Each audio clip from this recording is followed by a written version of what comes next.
സുഹൃത്തുക്കളെ നമസ്കാരം. ഞാൻ ഇന്ന് നിങ്ങളെ മുമ്പിൽ ഒരു പ്രസംഗം കിടു എന്ന് പറഞ്ഞാൽ ഒരു ഒന്നൊന്നര പ്രസംഗം നിങ്ങളെ മുമ്പിൽ കാണിക്കുകയാണ്. ഇത് ഒരു പക്ഷേ പലരും കേട്ടിട്ടുണ്ടാവും, കണ്ടിട്ടുണ്ടാവും. എന്നാലും കേൾക്കാത്തവർക്കും കാണാത്തവർക്കും വേണ്ടി ഞാൻ ആ പ്രസംഗം നിങ്ങളെ മുന്നിൽ സമർപ്പിക്കുകയാണ്. കൊല്ലം ജില്ലാ പഞ്ചായത്ത് അംഗം അഡ്വക്കേറ്റ് CP സുധീഷ് കുമാർ മുസ്ലിം അല്ല. അതുകൊണ്ട് എന്താ വെച്ചാൽ ഈ പ്രസംഗത്തിന് വളരെയധികം പ്രാധാന്യം ഉണ്ടാവും. ഇതൊരു മുസ്ലിമിൻ്റെ പ്രസംഗമാണെങ്കിൽ സംഘികൾ പറയും സുഡാപ്പി, ജിഹാദി, അൽ ജിഹാദി ഇങ്ങനെയൊക്കെ ഉള്ളത്. അപ്പോൾ ഇത് നല്ല ഒരു ഒന്നാം നമ്പർ ഹിന്ദുവാണ്. സംഖ്യല്ല, നാറി സംഖ്യല്ല, മറിച്ച് ഒന്നാം നമ്പർ ഹിന്ദുവാണ്. ഭാരതത്തിന് വേണ്ടി നിലകൊള്ളുന്ന, മതസൗഹാർദ്ദം കാത്തുരക്ഷിക്കാൻ, ജനാധിപത്യം സംരക്ഷിക്കാൻ വേണ്ടി നിലകൊള്ളുന്ന ഒന്നാം number Hindu advocate CP Sudheesh Kumar, Kollam ജില്ലാ പഞ്ചായത്ത് അംഗം. ഒരു പ്രസംഗം. ആ പ്രസംഗത്തിൽ തന്നെ ഒരുപാട് കമൻറ്റുകൾ വന്നിട്ടുണ്ട്. ആ കമൻറ്റുകൾ മുഴുവൻ, ആ കമൻറ്റിലൊക്കെ പറയണത് എന്താ അറിയോ, ഈ പ്രസംഗം ഹിന്ദിയിൽ തർജ്ജമ ചെയ്തിട്ട് ഉത്തരേന്ത്യൻ സംസ്ഥാനങ്ങളിൽ പ്രചരിപ്പിക്കണം, ഇത് മാക്സിമം ഷെയർ ചെയ്യണം, ഇത് സംഖ്യകളുടെ അണ്ണാക്കിൽ എത്തിച്ചു കൊടുക്കണം. നിങ്ങളുള്ള കമൻറ്റുകളാണ് അതിൽ നിറയെ വന്നിട്ടുള്ള കമൻറ്റുകൾ ഫുള്ള്. ഏതായാലും വൈകുന്നില്ല, നമുക്ക് ആ പ്രസംഗത്തിലേക്ക് ഒന്ന് പോകാം. സംഭവിച്ചത് യാദൃച്ഛികമായിട്ടാണെന്ന് ആരെങ്കിലും കരുതുന്നെങ്കിൽ അത് തെറ്റാണ്.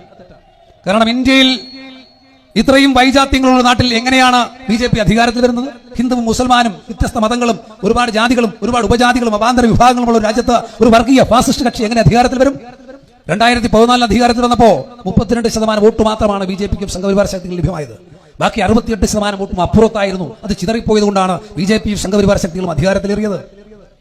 2019 അധികാരത്തിൽ വരാൻ കാരണം എന്താ?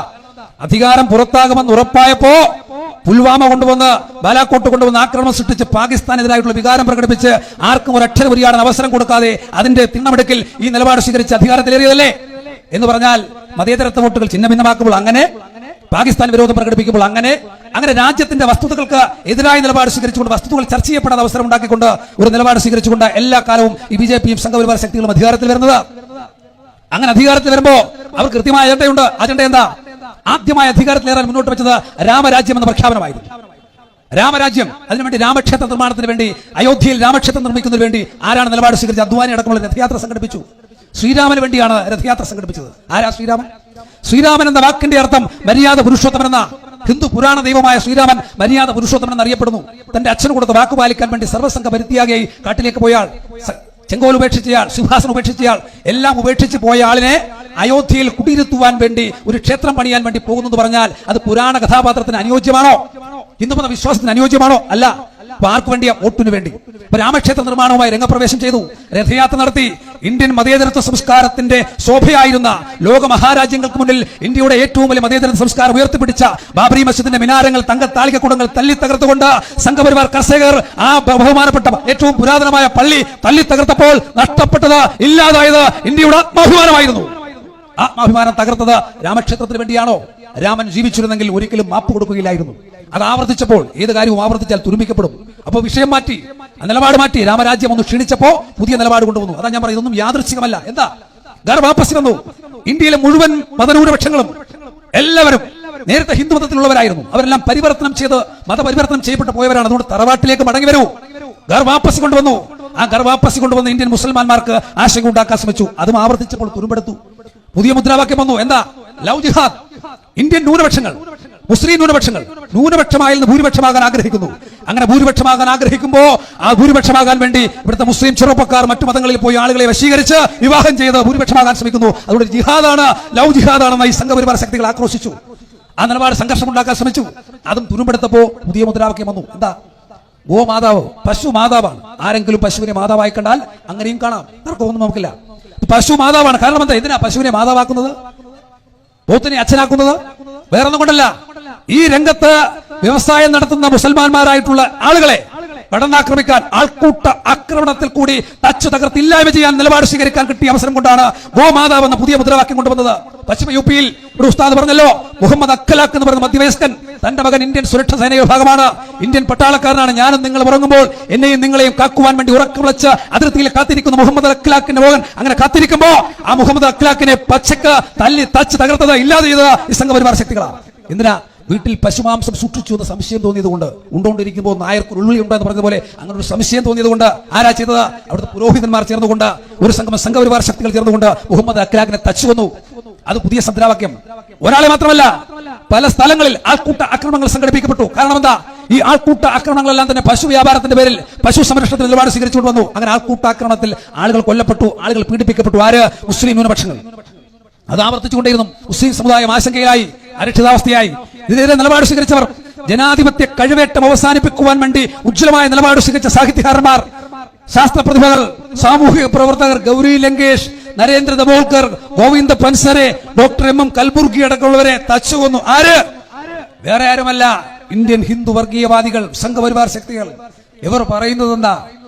ഇവർ പറയുന്നത് ഇസ്ലാമിക നിലപാട് സ്വീകരിക്കുന്നവരാണ് രാജ്യത്ത് ഭീകരവാദം ഉണ്ടാക്കുന്നതെന്ന്. ഞാൻ ചോദിച്ചു കൊള്ളട്ടെ, ഇവിടെ ഗൗരി ലങ്കേഷിനെ കൊന്നത് ഇസ്ലാം തീവ്രവാദികളാണോ? ഗോവിന്ദ പൻസരെ കൊന്നത്, നരേന്ദ്ര ദബോൾക്കറെ കൊന്നത്, ഡോക്ടർ എം കൽബുർഗിയെ കൊന്നത് ഹിന്ദു തീവ്രവാദികളല്ലേ? ഹിന്ദു വർഗീയവാദികളല്ലേ? ഇന്ത്യയുടെ പ്രധാനമന്ത്രിക്ക് കമാന്ന് രക്ഷണമിണ്ടാൻ കഴിഞ്ഞോ? ഈ നിമിഷം വരെ ആ വർഗീയവാദികളെ പിടിച്ച് കൽത്തുറുങ്കിലടക്കാൻ നരേന്ദ്രമോദിക്ക് കഴിഞ്ഞോ? ഇല്ല. കാരണം എന്താ? അവരുടെ ആളുകളെ അവർ പിടിക്കില്ല. പിന്നെന്താ പറയുന്നത്? ഇസ്ലാം ഭീകരവാദിയാണ്. ഇന്ത്യയുടെ ഏറ്റവും പ്രധാനപ്പെട്ട പ്രധാനമന്ത്രിയായിരുന്ന ഇന്ത്യയുടെ ഉരുക്കു വനിത ഇന്ദിരാഗാന്ധിയെ കൊന്നത് ഇസ്ലാം തീവ്രവാദികളാണോ? അല്ല. ഇന്ത്യയുടെ ആത്മാവെന്ന് വിശേഷിപ്പിക്കപ്പെടുന്ന ഇന്ത്യയുടെ രാഷ്ട്രപിതാവ് ഗാന്ധിജി തന്റെ പ്രാർത്ഥനാ മന്ദിരത്തിലേക്ക് 49 കിലോഗ്രാം തൂക്കമുള്ള ഗാന്ധിജി 2 സ്ത്രീ സഹോദരിമാരുടെ തോളിൽ തൂങ്ങി പ്രാർത്ഥനാ മന്ദിരത്തിലേക്ക് പോകുമ്പോ ഗോഡ്സെ എന്ന് പറയുന്ന വർഗീയ ഫാസിസ്റ്റ് നേതാവ് വന്ന് തന്റെ മുന്നിലേക്ക് വന്ന്, ഗാന്ധിജിയുടെ മുന്നിലേക്ക് വന്ന് ഒന്ന് വണങ്ങി. വണങ്ങിയത് വിനയം കൊണ്ടല്ല, ബഹുമാനം കൊണ്ടല്ല, മറിച്ച് വണങ്ങിയത് കൃത്യമായി അളവെടുക്കാൻ, നന്നായി കുനിഞ്ഞു വണങ്ങി ഗാന്ധിജിയുടെ നേരെ നിറയൊഴിക്കാൻ കൃത്യമായി അളവെടുത്തുകൊണ്ട് അളവുറപ്പിച്ച് 4 പടി കൃത്യമായി വെച്ച് ഗാന്ധിജി എന്ന ഇന്ത്യയുടെ ആത്മാവിനെ തച്ചു തകർത്ത് ഇല്ലാതാക്കിയത് സംഘപരിവാർ നേതാവല്ലേ? അതാര്? ഗോഡ്സെയല്ലേ?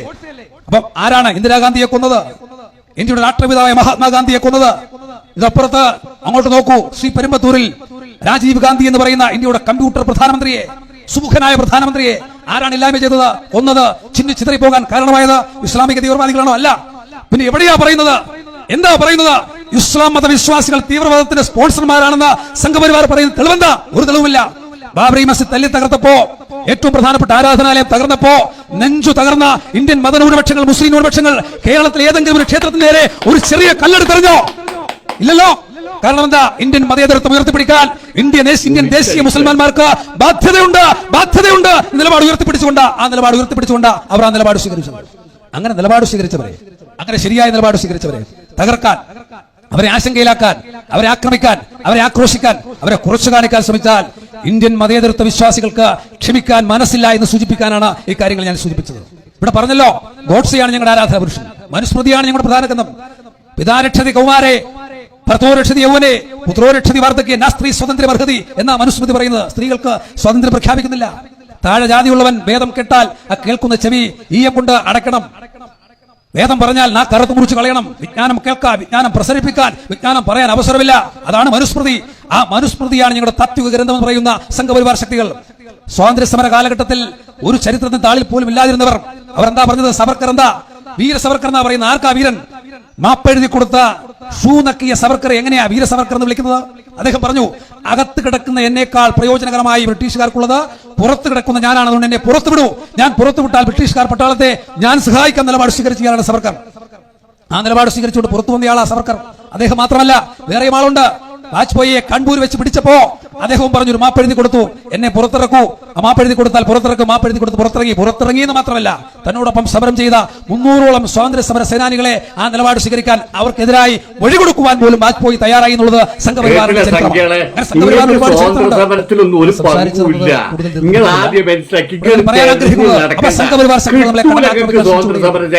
ആ കടന്നാക്രമിക്കാൻ ശ്രമിക്കുന്ന സംഘപരിവാർ ശക്തികൾക്ക് മുന്നിൽ മുട്ടുമടക്കാൻ നമ്മൾ മനസ്സു കാണിക്കരുത്. അതിശക്തമായ ജനാധിപത്യ പ്രതിഷേധം സംഘടിപ്പിക്കണം. ആ പ്രതിഷേധങ്ങൾ നാടൊട്ടുക്കെ സംഘടിപ്പിക്കണം. ഇവിടെ പറഞ്ഞല്ലോ, ഹിന്ദു രാഷ്ട്രമാക്കാൻ വേണ്ടി നിലപാട് സ്വീകരിച്ചുകൊണ്ടിരിക്കുന്നു. എന്താ പറഞ്ഞത്? ഗോഡ്സെ മഹാത്മാഗാന്ധിയെ കൊന്ന് ഗോഡ്സെക്ക് വധശിക്ഷ വിധിക്കപ്പെടാൻ പോകുമ്പോ അദ്ദേഹത്തോട് ചോദിച്ചു, എന്താണ് നിങ്ങൾക്ക് കുറ്റബോധമുണ്ടോ? ഒരു കുറ്റബോധവുമില്ല, വേറെ ചില ആളുകളെ കൂടി കൊല്ലാൻ തീരുമാനിച്ചു നടക്കാതെ പോയത്.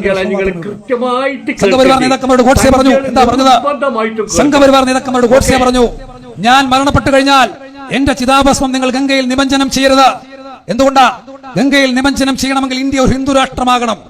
ഇന്ത്യ എന്നൊരു ഹിന്ദു രാഷ്ട്രമാകുന്നോ അന്ന് മാത്രമേ ഗോഡ്സെ പറഞ്ഞത് എന്റെ ചിതാഭസ്മം നിമഞ്ജനം ചെയ്യാൻ പാടുള്ളൂ ഗംഗയിൽ. ഇന്നും നാഗ്പൂരിൽ കേന്ദ്ര കാര്യാലയത്തിൽ, സംഘപരിവാർ കാര്യാലയത്തിൽ സൂക്ഷിച്ചു വെച്ചിട്ടുണ്ട് ഗോഡ്സെയുടെ ചിതാഭസ്മം. ചെറിയ ചുവന്ന പട്ടിൽ കെട്ടി കൃത്യമായി സൂക്ഷിച്ചു വെച്ചിട്ടുണ്ട്. എന്തിനാ? ഗംഗയിൽ നിമഞ്ജനം ചെയ്യാൻ. ഗംഗയിൽ നിമഞ്ജനം ചെയ്യാൻ പറ്റിയൊരു മുതലാണ് ഏത്? ഗോഡ്സെ. നമ്മുടെ രാഷ്ട്രപതി പിതാവിനെ വെടിവെച്ച് കൊന്ന ആ നാറി, അതിന്റെ മുതലാണ് ഗംഗയിൽ കൊണ്ടിയാണ് കലക്കുന്നത്. ഒന്ന് പോയിക്കോളി സംഖ്യകള്.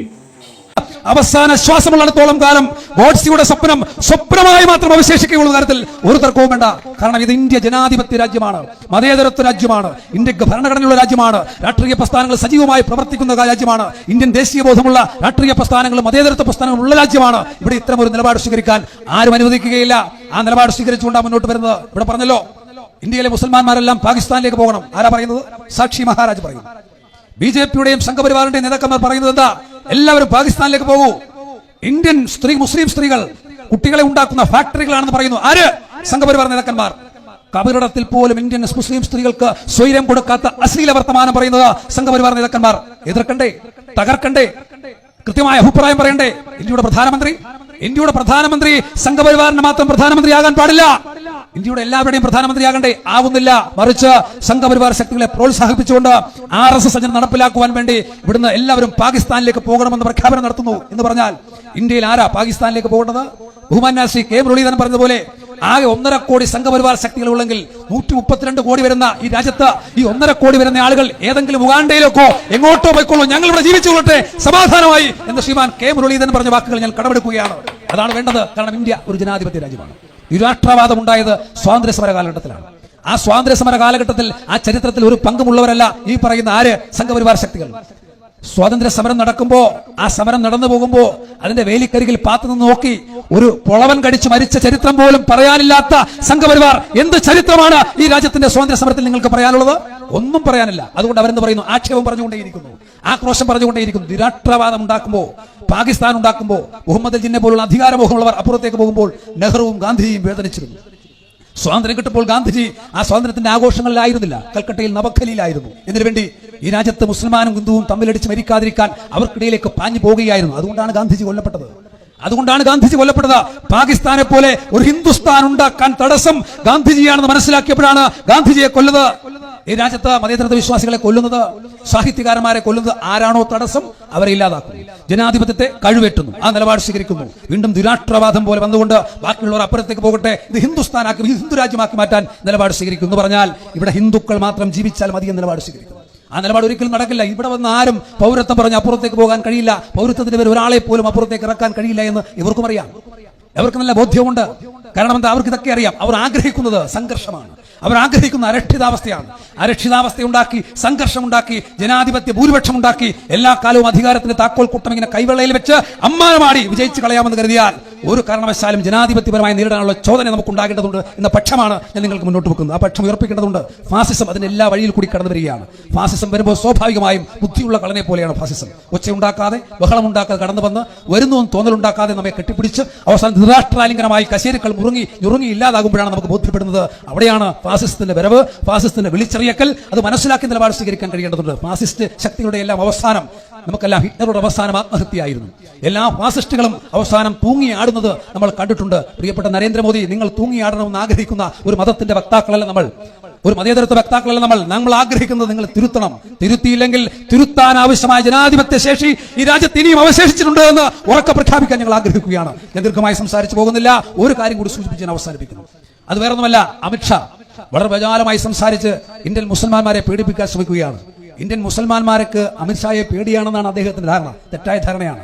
കപിൽ സിബൽ എന്ന അഭിഭാഷക സെക്ഷൻ രാജ്യസഭയിൽ പറഞ്ഞു, മിസ്റ്റർ അമിത്ഷാ, ഇന്ത്യയിലെ ഒരു മുസ്ലിം ഭൂരിപക്ഷത്തിനും നിങ്ങളെ ഭയമില്ല, അങ്ങനെ ഭയക്കുന്ന ഒരു പാരമ്പര്യമല്ല അവർക്കുള്ളത്. വാര്യംകുന്നത്ത് കുഞ്ഞഹമ്മദ് ഹാജിയുടെ രക്തം സിരകളിൽ ഓടുന്ന ഇന്ത്യൻ മുസൽമാന്മാർക്ക് അമിത്ഷായല്ല, അമിത്ഷായുടെ അച്ഛൻ മുത്തുപെട്ട് വന്നാലും വിഷമിക്കില്ല, ഭയക്കില്ല എന്ന് കപിൽ സിബൽ പ്രഖ്യാപിച്ചു. ആ പ്രഖ്യാപനം ഏറ്റെടുത്തുകൊണ്ട് പറയാൻ ഞാൻ ആഗ്രഹിക്കുകയാണ്. അദ്ദേഹം ആരാണെന്ന് നമുക്കറിയാം.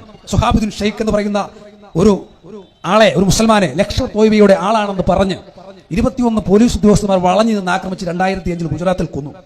അന്ന് വൈകിട്ട് തന്നെ അദ്ദേഹത്തിന്റെ ഭാര്യയും മരിച്ചു. കൃത്യം 1 വർഷം കഴിയുമ്പോൾ അതിന് സാക്ഷിയായ ആൾ മരിച്ചു. സ്വാഭാവികമായും കുറ്റമുണ്ടായി, കുറ്റപത്രമുണ്ടായി, അമിത്ഷാ പ്രതിയായി. അമിത്ഷായെ 3 മാസത്തേക്ക് റിമാൻഡ് ചെയ്തു. പ്രത്യേക CBI കോടതി വിചാരണ ചെയ്തു. ആ CBI കോടതി കൃത്യമായി അമിത്ഷായെ പുറത്തുവിട്ടു.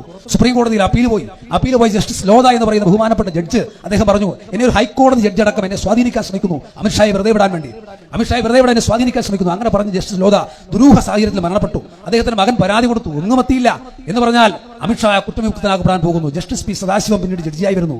ആ സദാശിവം അമിത്ഷായെ കുറ്റവിമുക്തനാക്കുന്നു. ജസ്റ്റിസ് പി സദാശിവം പിന്നീട് കേരളത്തിൽ റിട്ടയർ ചെയ്തപ്പോൾ കേരളത്തിന്റെ ഗവർണറായി വരുന്നു. എന്ന് പറഞ്ഞാൽ നിങ്ങൾ പാഴൂർ പടിക്കൽ പോയി കബഡി നിരത്തി പ്രശ്നം വെച്ച് നോക്കേണ്ട കാര്യമൊന്നുമില്ല. എങ്ങനെയാണ് അമിത്ഷാ രക്ഷപ്പെട്ടതെന്ന് മനസ്സിലാക്കാൻ വേറെ എങ്ങും പോകേണ്ടതില്ല. ഇങ്ങനെ രക്ഷപ്പെട്ട് ആളുകളെ സ്വാധീനിച്ച് ഇന്ത്യൻ ജനാധിപത്യത്തിന്റെ അമരത്ത് കയറിയിരുന്ന് നമ്മളെ കൊഞ്ഞണം കുത്തി കാണിക്കാൻ ശ്രമിച്ചാൽ അതിശക്തമായ തിരിച്ചടി ഇന്ത്യൻ രാജ്യത്തുണ്ടാകുമെന്ന് നിങ്ങൾ തിരിച്ചറിയുക എന്ന് മാത്രമാണ് എനിക്ക് സൂചിപ്പിക്കാനുള്ളത്. ഈ രാജ്യത്ത് നേരത്തെ ഉസ്താദ് പറഞ്ഞതുപോലെ ഒരുപാട് ദേശസ്നേഹികളുടെ, ആബിദ് ഹസൻ സഫറാനിയുടെ, ഹസ്രത് മൊഹാനിയുടെ, അതുപോലെയുള്ള മുഹമ്മദ് ഇക്ബാലിന്റെ അടക്കമുള്ള ഒരുപാട്, യൂസഫ് മെഹർ അലിയുടെ അടക്കമുള്ള ഒരുപാട് രക്തസാക്ഷിത്വങ്ങളുടെ, മഹത് വ്യക്തിത്വങ്ങളുടെ ചേതനയും ചോദനയും വീണ്ടെടുത്ത ഒരു രാജ്യമാണ് നമ്മുടെ നിന്ന് വിസ്മരിക്കാതെ. ഇന്ത്യൻ മുസൽമാന്മാരുടെ പേര് കേട്ടാൽ ഇന്ത്യൻ സ്വാതന്ത്ര്യ സമരത്തിലെ തീക്കനലായിരുന്നു ബോധ്യപ്പെട്ടുകൊണ്ട് ഇന്ത്യ ഗേറ്റിൽ എഴുതപ്പെട്ട 95,300 രക്തസാക്ഷികളിൽ 65,000-ലധികം പേരും ഇന്ത്യൻ മുസൽമാന്മാരുടെ പേരായിരുന്നു തിരിച്ചറിയപ്പെടുമ്പോൾ ഇന്ത്യൻ ദേശീയ മുസ്ലിങ്ങൾ ഇന്ത്യൻ സ്വാതന്ത്ര്യ സമരത്തിൽ വഹിച്ച പങ്കിനെ ആർക്കും വിസ്മരിക്കാൻ കഴിയില്ല. നിസ്തുലമായ പങ്കായിരുന്നു. ആ പങ്കറിയണമെങ്കിൽ നിങ്ങൾ ചവിട്ടി നിൽക്കുന്ന മണ്ണെടുത്ത് നന്നായി മണപ്പിച്ച് നോക്കിയാൽ ഇന്ത്യൻ മുസൽമാന്റെ രക്തസാക്ഷിത്വത്തിന്റെ മണമുണ്ടാകും. ആ മണമറിയണമെങ്കിൽ മൂക്ക് തുറന്നില്ലെങ്കിൽ നന്നായി മൂക്ക് തുളച്ചു നോക്കൂ അമിത്ഷാ. നിങ്ങൾക്ക് ആ മണമുണ്ടായില്ലെങ്കിൽ കൃത്യമായി നിങ്ങളുടെ മൂക്ക് തുളച്ച് മണമുണ്ടാക്കാൻ ആവശ്യമായ നാസാരന്ധ്രത്തേക്ക് ഈ ഗന്ധം ഇടിച്ചു കെട്ടാൻ ആവശ്യമായ ആജ്ഞാശക്തിയും സംഘശേഷിയും ഇന്ത്യൻ മതേതരത്വ വിശ്വാസികൾക്കുണ്ട് എന്ന് മാത്രം പ്രഖ്യാപിച്ചുകൊണ്ട് ഇവിടെ തടിച്ചുകൂടിയ മുഴുവൻ മതേതരത്വ വിശ്വാസികളെയും RSPക്ക് വേണ്ടി അഭിവാദ്യം ചെയ്തുകൊണ്ട് എന്റെ വാക്കുകൾ അവസാനിപ്പിക്കുന്നു. നിങ്ങൾക്ക് അഭിവാദനങ്ങൾ. അല്ല സംഖ്യകളെ, രാജ്യത്തിന്റെ ഭരണങ്ങളെ കയ്യിൽ അല്ലേ? ഈ രാജ്യത്തെ മിക്ക സംസ്ഥാനങ്ങളും ഗുജറാത്ത്, രാജസ്ഥാൻ, മധ്യപ്രദേശ്, ഛത്തീസ്ഗഡ്, പിന്നെ ആസാം, ഹരിയാന, ഗോവ, മഹാരാഷ്ട്ര, അങ്ങനെ പ്രഗത്ഭരായിട്ടുള്ള മുഴുവൻ സംസ്ഥാനങ്ങളും അടക്കി ഭരിക്കുന്നതും നിങ്ങള്. കരസേന, നാവികസേന, പട്ടാളം, ഇന്റലിജൻസ് എല്ലാം നിങ്ങളെ കയ്യില്. CBI, NIA, പിന്നെ SFIO, ED ഇതെല്ലാം നിങ്ങളെ കയ്യില്. സുപ്രീം കോടതിയും ഹൈക്കോടതിയും ജില്ലാ കോടതിയും എല്ലാം എല്ലാ സ്ഥാനത്തിരിക്കുന്നതും ഹിന്ദുക്കള്. പാർലമെന്റിലെ മുഴുവൻ MP-മാരും ഹിന്ദുക്കളും, മുഴുവൻ മന്ത്രിമാരും ഹിന്ദുക്കള്. നിങ്ങൾ മുസൽമാനെ പേടിച്ചു കാണ്ട് കത്തിയും ബോളിട്ട് നടക്കുകയാണെങ്കിലേ അതൊരസുഖമാണ്, അല്ലെങ്കിൽ ഒരു പേടിയാണ്. എന്താണ് ആ പേടി എന്നറിയങ്ങൾക്ക്? ഒരു വാടക ഗർഭപാത്രം, EVM, ആ വാടക ഗർഭപാത്രത്തിൽ തന്ത ആരെന്നറിയാതെ ജനിച്ച ഒരു ഭരണം, ഒരു ജനവിധി, അതാണ് നിങ്ങളെ ഭയപ്പെടുത്തുന്നത്. ആ ഭരണം അങ്ങനെ നിലനിൽക്കുമ്പോൾ നിങ്ങൾക്ക് ഭയപ്പാടുണ്ടാവും, ഇത് അട്ടിമറിക്കപ്പെടുമോ. തീർച്ചയായിട്ടും ജനവിധി, കൃത്യമായിട്ടുള്ള ജനവിധി ഇന്ത്യ രാജ്യത്ത് നടക്കുന്ന സമയത്ത് സംഘി കൂടാരങ്ങളെ അട്ടിമറിച്ചുകൊണ്ട് ഇന്ത്യൻ ജനാധിപത്യവും മതേതരത്വവും തിരിച്ചുപിടിക്കാനുള്ള ഒരു ഭരണം ഇന്ത്യ രാജ്യത്ത് വരും. അന്ന് ഈ സംഘികളുടെ അഴിഞ്ഞാട്ടവും ക്രൂരകൃത്യവും കൊലപാതകവും ആൾക്കൂട്ട കൊലപാതകങ്ങളും എല്ലാം ഇന്ത്യ രാജ്യത്ത് നിന്ന് തുടച്ചു നീക്കും എന്നുള്ള കാര്യത്തിൽ ഒരു സംശയവും സംഘികളെ ഇങ്ങക്ക് വേണ്ട. മുസ്ലിം ഭരണം വേണ്ട, ഒരു മതരാഷ്ട്രം ഇവിടെ വേണ്ട. ഇന്ത്യയായിട്ട് നിന്നാ മതി. ഇന്ത്യ രാജ്യമായിട്ട് മഹാത്മാഗാന്ധിജി നേടിത്തന്ന സ്വാതന്ത്ര്യത്തിൽ ഉൾക്കൊള്ളുന്ന ഇന്ത്യ, ആ ഇന്ത്യയായിട്ട് നിലനിന്നാ മതി. അതിനുള്ള പോരാട്ടം തുടർന്നുകൊണ്ടേയിരിക്കും. ആര് തുടരും? സംഘികൾ സൂനക്കിയപ്പോൾ ബ്രിട്ടീഷുകാരുടെ തോക്ക് നേരെ നെഞ്ചു വിരിച്ചു ചെന്ന മുസൽമാൻ ഈ രാജ്യത്തെ ന്യൂനപക്ഷങ്ങൾ അതിനുവേണ്ടിയുള്ള പോരാട്ടം തുടങ്ങിക്കഴിഞ്ഞു. ഓർക്കുക.